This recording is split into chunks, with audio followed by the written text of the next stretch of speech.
ಓಂ ನಮೋ ಭಗವತೆ ತಸ್ಮೈ ಪ್ರಾಣಾದಿಪ್ರಭವಿಷ್ಣವೇ ವಶೇ ನಮಃ. ಪಂಚಮ ಪ್ರಶ್ನೆ ಅಲ್ಲಿ ಹೋಗಿಲ್ಲ ಇನ್ನು. ಈಗ ಯಥಾ ಸೌಮ್ಯ ಅದೇ ಆಗ್ಬೇಕೀಗಲ್ಲ. ಯಥಾ ಸೌಮ್ಯ ವಯಾಂಸಿ ವಾಸೋ ವೃಕ್ಷಂ ಸಂಪ್ರತಿಷ್ಠಂತೆ. ಇನ್ನೆಲ್ಲ ಆಯ್ತಲ್ಲ. ತಾದೃಶ್ಯ ದೇಹವಜ್ಜೀವೋ ವಿಷ್ಣೋಸ್ತಶ್ಚ ಸುಖಂ ಭವೇತ್. ಸರಿ. ಈಗ ಸ ಯಥಾ ಸೌಮ್ಯ ವಯಾಂಸಿ ವಾಸೋ ವ್ಯಕ್ತಂ ಸಂಪ್ರತಿಷ್ಠಂತೆ ಏವಂ ಭವೈ ತತ್ಸರ್ವಂ ಪರೇ ಆತ್ಮನೇ ಸಂಪ್ರತಿಷ್ಠತೆ. ಪೃಥಿವೀ ಚ ಪೃಥಿವೀ ಮಾತ್ರ. ಪಕ್ಷಿಗಳು ಏನು ಮಾಡ್ತಾ ಇವೆ? ಈಗ ಒಂದು ವೃಕ್ಷ ಇದೆ, ಅದು ವಯಾಂಸಿ ಅಂದರೆ ಪಕ್ಷಿಗಳು ಅಂತಲ್ಲ. ವಯೋ ನಾಯಕಾದ್ಯೈರಿಹಾದ್ಯ ಎಲ್ಲಿ ಬಂದಿದೆ? ವಯಸ್ಸುತ್ತಿದೆ, ಗೊತ್ತಾಯ್ತಾ? ಅದೇ ರೀತಿ ಪಕ್ಷಿಗಳು ವಯಾಂಸಿ ವಾಸೋ ವೃಕ್ಷಂ ವಾಸೋ ವೃಕ್ಷಂ ಅಂದ್ರೇನು? ನಾವು ವಾಸ ಮಾಡ್ತಕ್ಕಂಥ ವೃಕ್ಷ ಇದೆಯಲ್ಲ, ಆಶ್ರಯಿಸ್ಕೊಂಡಿರುತ್ತೆ. ಏವಂ ಭಾವೈ ತತ್ಸರ್ವಂ ಪರಿ ಆತ್ಮರಿ ಸಂಪ್ರತಿಷ್ಠತೆ. ಅದೇ ರೀತಿಯಲ್ಲಿ ಎಲ್ಲರೂ ಕೂಡ ಯಾರನ್ನು ಆಶ್ರಯಿಸಿದ್ದಾರೆ? ಪರಮಾತ್ಮನನ್ನ. ಎಲ್ಲ ಪಕ್ಷಿಗಳು ವೃಕ್ಷವನ್ನು ಆಶ್ರಯಿಸ ಹಾಗೆ ಪರಮಾತ್ಮನನ್ನು ಎಲ್ಲ ಜೀವರು ಕೂಡ ಆಶ್ರಯಿಸಿದ್ದಾರೆ. ಸಂಪ್ರತಿಷ್ಠತೆ. ಪೃಥಿವೀ ಚ ಪೃಥಿವೀ ಮಾತ್ರ ಚ ಆಪಶ್ಚ ಆಪೋ ಮಾತ್ರ ಚ. ಪೃಥ್ವಿ ಅಂದ್ರೇನು? ಪೃಥ್ವಿ. ಪೃಥ್ವಿ ಮಾತ್ರ ಅಂದ್ರೇನು? ಯಾವುದು? ಪೃಥ್ವಿ ಮಾತ್ರ ಅಂತ ಯಾವುದು? ಗಂಧ. ಅದೇ ರೀತಿಯೇ ಆಪಹ ಆಪೋ ಮಾತ್ರ ಚ. ನೀರಿನ ಮಾತ್ರ ಯಾವುದು? ರಸ. ಆ ರೀತಿ ಮಾತ್ರ. ತೇಜಶ್ಚ ತೇಜೋ ಮಾತ್ರ ಚ. ವಾಯುಶ್ಚ ವಾಯು ಮಾತ್ರ ಚ. ಆಕಾಶಶ್ಚ ಆಕಾಶ ಮಾತ್ರ ಚ. ಚಕ್ಷುಶ್ಚ ದ್ರಷ್ಟವ್ಯಂಚ ಶ್ರೋತ್ರಂಚ ಶ್ರೋತ್ರವ್ಯಂಚ ಘ್ರಾಣಂಚ ಘ್ರಾತವ್ಯಂಚ ರಸನಂ ರಸಯಿತವ್ಯಂಚ ತ್ವಕ್ಯಶ್ಚ ಸ್ಪರ್ಶಯಿತವ್ಯಂಚ ವಾಕ್ಯ ವಕ್ತವ್ಯಂಚ ಹಸ್ತೌ ಚ ದಾತವ್ಯಂಚ ಪಾದೌ ಚ ಗಂತವ್ಯಂಚ ಪಾಯುಶ್ಚ ವಿಸರ್ಜಯಿತಃ ವ್ಯಂಚ ವಿಸರ್ಜಿತವ್ಯಂಚ. ಅದು ಪ್ರಿಂಟ್ ಆಗಿದೆ. ವಿಸರ್ಜಿತವ್ಯಂಚ ಉಪಸ್ಥಶ್ಚ ಆನಂದಯಿತವ್ಯಂಚ ಮನಶ್ಚ ಮಂತವ್ಯಂಚ ಬುದ್ಧಿಶ್ಚ ಬೋದ್ಧವ್ಯಂಚ ಅಹಂಕಾರಶ್ಚ ಅಹಂಕರ್ತವ್ಯಂಚ ಚಿತ್ತಂಚ ಚೇತಯಿತವ್ಯಂಚ ತೇಜಶ್ಚ ವಿದ್ಯೋತಯಿತವ್ಯಂಚ ಪ್ರಾಣಶ್ಚ ವಿಧಾರಯಿತವ್ಯಂಚ. ಅಷ್ಟು ದೃಷ್ಟಾಂತ ಕೊಟ್ಟುಬಿಟ್ಟು ಹೇಳಿದರು. ಇಲ್ಲಿ ಪರಮಾತ್ಮನನ್ನು ಎಲ್ಲರೂ ಹೇಗೆ ಆಶ್ರಯಿಸಿದ್ದಾರೆ ಅಂದರೆ, ವೃಕ್ಷನ ಪಕ್ಷಿಗಳು ಆಶ್ರಯಿಸಿವೆ. ಆಶ್ರಯಿಸೋದು ಅಂದ್ರೇನು? ಪೂರ್ತಿಯಾಗಿ ಆ ಪಕ್ಷಿ ಟೋಟಲಿ ಡಿಪೆಂಡೆಂಟ್. ಇಲ್ಲಿ ವಾಸ ಮಾಡ್ತಾ ಇದ್ದ ಕಾಲಕ್ಕೆ ರೆಂಬೆ ಬಿತ್ತೋದ್ರೆ ಅದು ಬಿತ್ತೋಗುತ್ತೆ. ಅದು ಆರೋಗ್ಯದ ಶಕ್ತಿ ಇರೋದು ಬೇರೆ. ಆ ಶಕ್ತಿ ದೇವರು ಕೊಟ್ಟಿದ್ದು ಹಾರಕ್ಕೆ ಬರ್ತಿರಲಿಲ್ಲ. ಅದೇ ರೀತಿಯೇ ನಾವು ಇದೆಲ್ಲ ನೆನಪಾಗ. ಪೃಥ್ವಿ ಅಷ್ಟೇ ಅಲ್ಲ, ಪೃಥ್ವಿಯ ಗಂಧ ಕೂಡ ಆಶ್ರಯವಾಗಿದೆ. ನೀರಷ್ಟೇ ಅಲ್ಲ, ರಸ ಕೂಡ ಆಗಿದೆ. ಎಲ್ಲಿ ಬಂದಿದೆ ಇದು?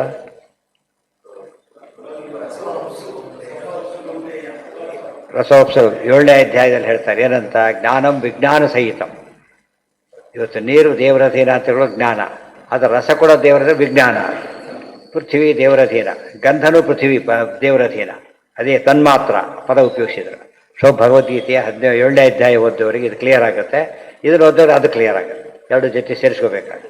ಮಾತ್ರ ತನ್ಮಾತ್ರ. ಒಟ್ಟು ಯಾವುದೇ ಪದಾರ್ಥ ಆಗಿರಲಿ ಅದು ಅದರ ಗುಣ. ತಾತ್ಪರ್ಯ ಎಷ್ಟು? ಅದು ಅದರ ಗುಣ. ಎಂಥ ಗುಣ? ಎಂಥ ಗುಣ? ಸ್ವಾಭಾವಿಕ ಗುಣ. ಅಂದರೆ ಒನ್ ವಿತ್ ಇಟ್. ಅದು ಕೂಡ ದೇವರನ್ನು ಆಶ್ರಯಿಸಿದೆ. ಇದು ಗೊತ್ತಿದ್ದಕ್ಕೆ ಅಗ್ನಿ ಇದ್ದರೂ ಕೂಡ ಸುಡಲಿಕ್ಕಾಗಲಿಲ್ಲ. ಅಗ್ನಿ ಕೂಡ ನ್ಯಾಚುರಲ್ ಆಗಿದ್ದರೆ ಪ್ರಹ್ಲಾದ ಸುಡಬೇಕಾಗಿತ್ತು. ಯಾಕೆ ಸುಡಲಿಲ್ಲ? ಪ್ರಹ್ಲಾದಿಗೆ ಎರಡೂ ಗೊತ್ತಿತ್ತು ಸುಡ್ಲಿಕ್ಕಾಗಲಿಲ್ಲ. ಅನುಸಂಧಾನ ಮಾಡಿಕೊಂಡ ಸುಡ್ಲಿಕ್ಕಾಗಲಿಲ್ಲ. ಇದು ಸಾರಸ್ಯ ಗೊತ್ತಿಲ್ಲದೆ ಹೋದರೆ 7ನೇ ಅಧ್ಯಾಯ ಅರ್ಥ ಆಗಿಲ್ಲ ಅಂತ. ಗೊತ್ತಾಯ್ತಾ? ದೇವರಿಗೆ ಆಧೀನ್ಯ. ಇವತ್ತು ಉದಾಹರಣೆ ಬಟ್ಟೆ ಇದೆಯಪ್ಪ, ಆ ಬಟ್ಟೆ ನಮ್ಮ ಅಧೀನ. ಕಲರ್ಗೆಲ್ಲ ಹೋಯ್ತು, ಕಲರ್ ಹೋಯ್ತು, ಬಿಸಾಕಿಬಿಡ್ತಾರೆ. ಕಲರ್ ಹೋದದ್ದು ನೋಡ್ಕೊಳಕ್ಕೆ ಬರುತ್ತಾ? ನಮಗೆ ಬರೋದಿಲ್ಲ. ದೇವ್ರು ಹಾಗಲ್ಲ. ನೀರು ಹರಿಯೋದನ್ನು ನಿಲ್ಲಿಸ್ತಾನೆ ಬೇಕಾದ್ರೆ, ಬೆಂಕಿ ಸುಡೋದನ್ನು ಸ್ಟಾಪ್ ಮಾಡ್ತಾನೆ, ನೀರು ಸುಡಬೇಕಾದ್ರೆ ಮಾಡ್ತಾನೆ. ಇದು ದೇವರ ವಿಶೇಷವಾದ ಗುಣ ಇದು. ಆಗ ಭಕ್ತಿ ಏನಾಗುತ್ತಾಗ ಜಾಸ್ತಿ ಒಳ್ಳೆ ಭಕ್ತಿ ಬರುತ್ತೆ. ಮಹಾತ್ಮ್ಯ, ಅದಿಷ್ಟು ಮಹಾತ್ಮ್ಯ ಜ್ಞಾನ. ಮಹಾತ್ಮ್ಯ ಅದರ ಜ್ಞಾನ. ಮತ್ತು ಮತ್ತು ಮತ್ತೊಂದು ಬಿಡಿಸಿ ಹೇಳ್ತಾರೆ. ನಮಕ ಚಮಕ ಇವೆಲ್ಲ ವೇದ. ಇದು ವೇದ ತಾನೆ, ವೇದ. ಪ್ರಾಣಶ್ಚ ವಿಧಾರಯಿತವ್ಯಂಚ. ಪ್ರಾಣ ಮತ್ತು ಧಾರಿಸಲ್ಪಡುವ ವಸ್ತು. ನೀರು ಮತ್ತು ಅದರ ರಸ, ಪೃಥ್ವಿ ಮತ್ತು ಅದರ ಗಂಧ, ತೇಜಸ್ಸು ಮತ್ತು ಅಗ್ನಿ ಎಲ್ಲ ಯಾಕಷ್ಟು ಕ್ಲಿಯರಾಗಿ ಕೊಡ್ತಾರೆ ಅಂದರೆ, ಒಂದೆರಡು ಹೇಳಿಬಿಟ್ರೆ ಏನು ಮಾಡ್ತಾರೆ? ಇವೆರಡೇ ಅಂತ ಲಿಮಿಟ್ ಮಾಡ್ಲಿಕ್ಕೆ ಹೋಗ್ತಾರೆ. ಲಿಮಿಟ್ ಮಾಡ್ದೇನೆ ಎಲ್ಲವೂ ಕೂಡ ದೇವರಾಧೀನ ಅಂತ ಹೇಳೋದನ್ನು ಅಷ್ಟು ಕ್ಲಿಯರಾಗಿ ಕೊಡ್ತಾರೆ. ಪ್ರಾಣ ಕೂಡ ಹಾಗೆ, ಮೊದಲು ಪ್ರಾಣಾಧೀನ.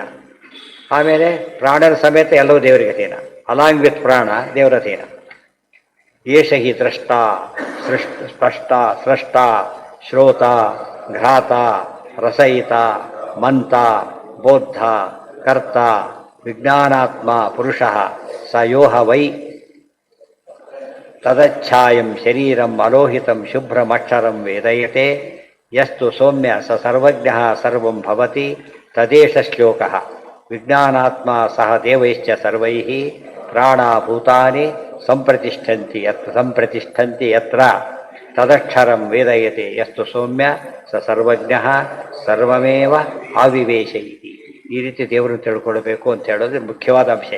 ಸೊ ಪ್ರಾಣನನ್ನು ಆಶ್ರಯಿಸಿ ನಮ್ಮ ಇಂದ್ರಿಯಗಳು ಅದರ ಗುಣಗಳು ಎಲ್ಲವೂ ಇವೆ ಅಂತ, ಪ್ರಾಣನ ಸಮೇತ ಎಲ್ಲವೂ ಭಗವತ್ ಅಧೀನವಾಗಿದೆ ಅಂತ ತಿಳಿದು ಯಾರಲ್ಲಿ ಪ್ರಶ್ನೆ ಮಾಡಿದ್ರಲ್ಲ ಉತ್ತರ ಇದೆ, ಎಲ್ಲವೂ ದೇವರ ಅಧೀನ.